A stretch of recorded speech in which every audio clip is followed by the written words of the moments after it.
What's going on? It's Justeeni here. If you hate high-level markets, I strongly urge you to not watch this video.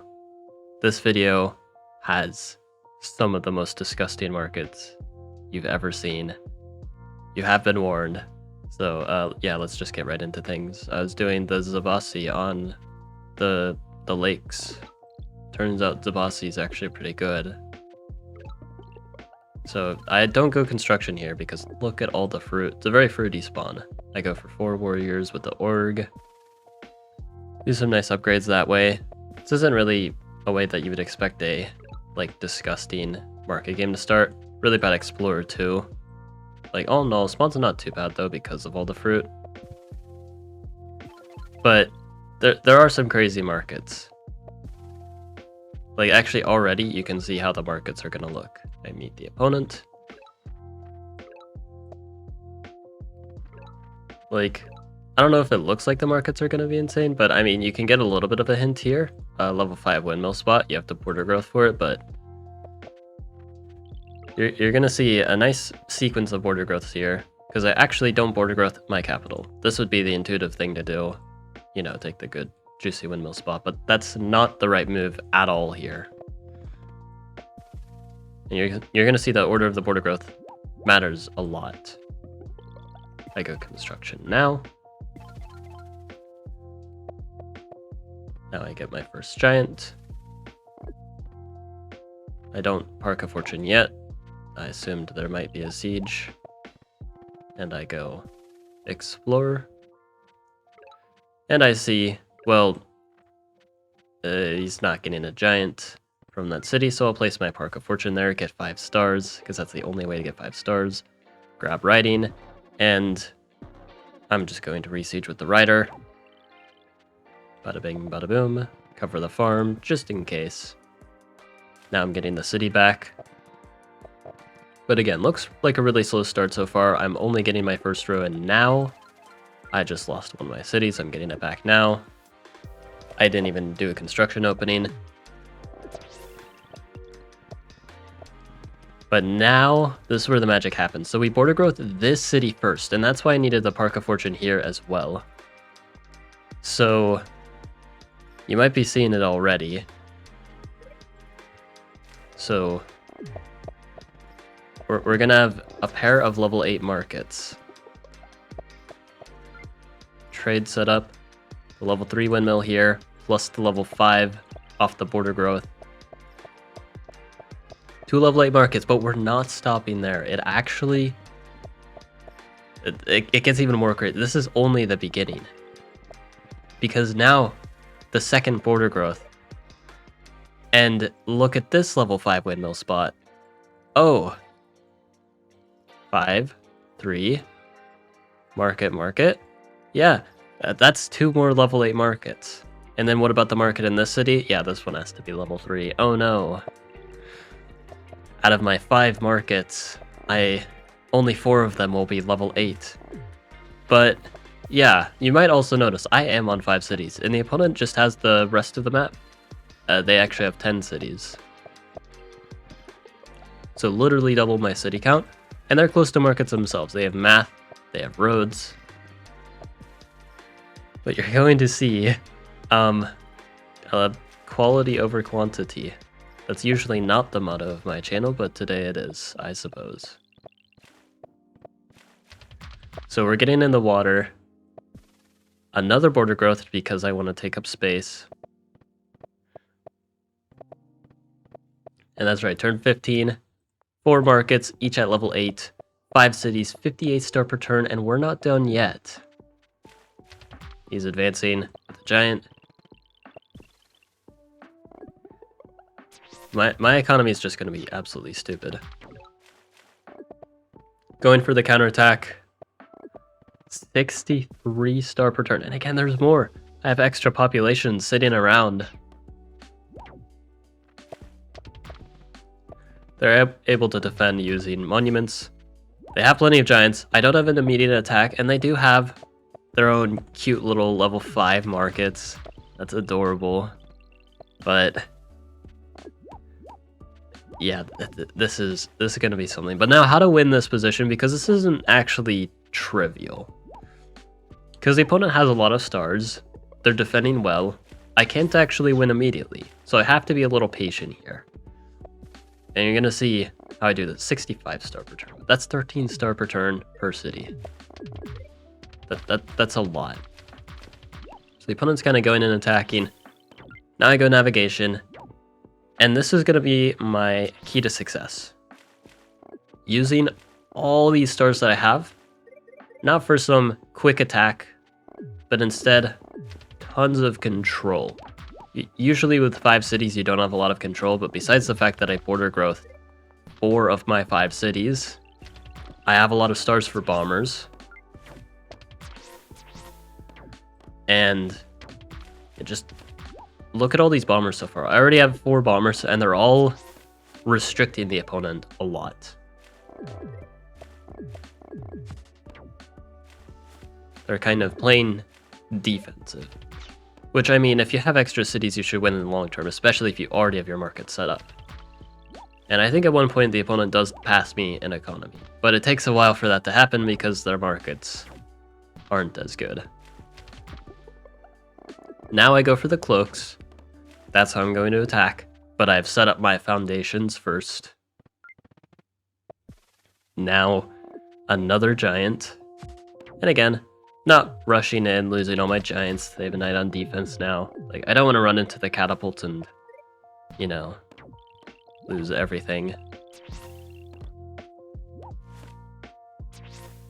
But we're kind of just, you know, using what we have.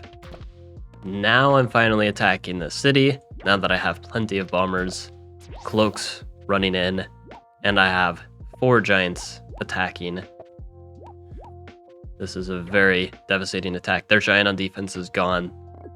They cannot hold on to that city, and they can't counterattack because I have so much control in the north as well, and in the center as well with all the bombers there. Like, I just have everything under control. They barely unsiege, but I still have 3 giants ready to attack, and the cloaks ready to invade. And the cloaks will invade it as well, don't worry. They'll do their thing. Take out another giant, siege again, take out the knight with the veteran sword that I got forever ago. Another cloak attacked and siege. Damaging stuff up here, so they can't use their giant to, like, attack me. Now I go for Shiv. Quadism. This is a lot. They get the giant push, but it doesn't even matter. They're losing their catapults, and the giant is in range of my bombers.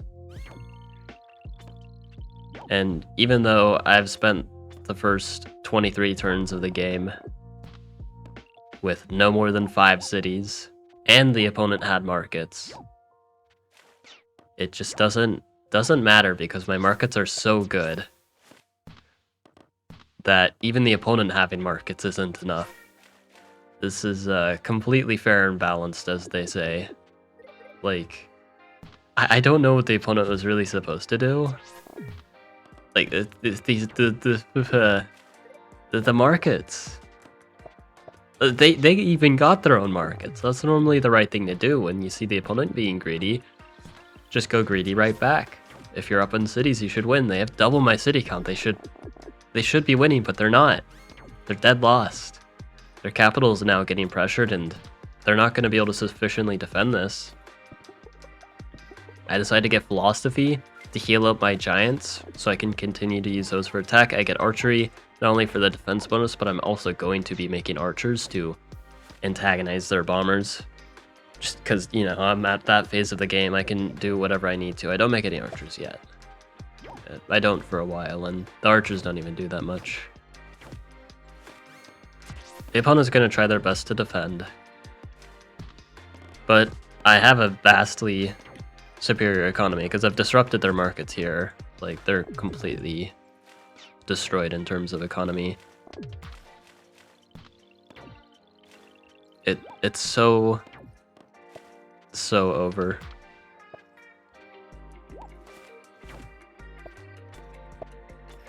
Midge one, please Please balance market. Or something like that. Like, for level 8 markets. I don't want to destroy it in the middle of a replay. But this is too much power. 35 star per turn in total from these 5 markets. And then I had the 30 star per turn between the cities at one point. Like, my markets were making more than my cities. That's genuinely insane. And yeah, more cloak attacks. Dagger. Lunging around. This is like a really annoying and stubborn defense because of all this water and the forest and the mountain in the way. Like, normally, you just kill the catapult to win, but it's easier said than done. I eventually am, of course, because why not, improve my markets even further. Get this nice level 5, soon to be level 6. I could even make it a level... No, just level 6.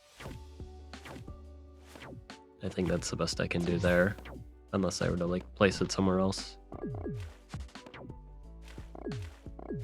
But they try to defend. They're even actually like starting to fight back against like my bombers and stuff.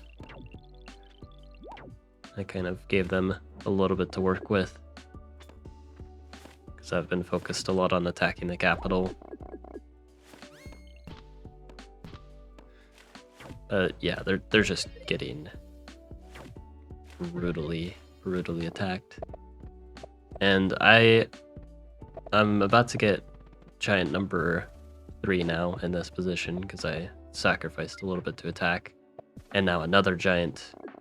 The opponent I don't think has any giants. Like, they might have one, but they're kind of hosed. They do their thing. They play their turn. Yeah, there's their giant. But with this kind of super late game that we've gotten to, normally don't see this super late game on turn 28, but because we've just gone through so much stars, like look at this. I have almost the entire tech tree. Now I'm making the archers that I talked about earlier, again, to finally deal with the bombers. Another giant. Cool stuff. Now my giants are being used to blockade. And eventually a giant siege on the capital will spell the end because it's also blocked by a giant. They can bridge around, but there's some units and stuff in the way. And again, these markets, these level 8 markets, they're absolutely disgusting. The opponent made markets. They had double my city count. They were doing everything right. But then I said, haha, funny markets. Hee, I win. Ah, that's so fair and balanced. Major one, nerf markets. But yeah, I hope you guys enjoyed. Like and sub, and have a good one.